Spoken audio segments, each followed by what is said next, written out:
અમારી સૌરાષ્ટ્રના સંસ્કાર ન્યૂઝ ચેનલને લાઈક કરો, કોમેન્ટ કરો, સબસ્ક્રાઇબ કરો અને જોતા રહો પળે પળના સમાચાર।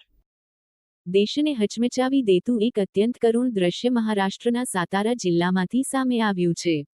મહારાષ્ટ્રના સાતારામાં ભારતીય સેનાના જવાન પ્રમોદ જાધવને જ્યારે અંતિમ વિદાય આપવામાં આવી ત્યારે આખું ગામ શોકમાં ડૂબી ગયું હતું। સૈનિકની પત્નીને હોસ્પિટલમાંથી સ્ટ્રેચર પર લાવવામાં આવી હતી, જ્યારે માત્ર 8 કલાક પહેલા જન્મેલી તેમની નાની દીકરીને પિતાને છેલ્લી વખત જોવા માટે તેના હાથમાં લઈને લાવવામાં આવી હતી। સૈન્ય સલામી વચ્ચે રડતો પરિવાર અને શાંત પડી ગયેલું શહેર, આ દ્રશ્ય જોઈને હાજર રહેલા દરેક વ્યક્તિની આંખોમાં આંસુ આવી ગયા હતા।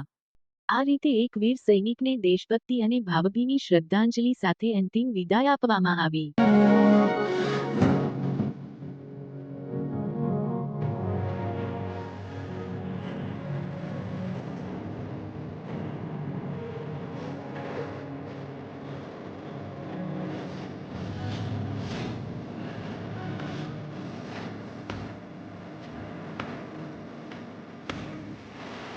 સૌરાષ્ટ્રની ઓળખ જ સત્યની સાથે જ। સૌરાષ્ટ્રના સંસ્કારો ન્યૂઝ।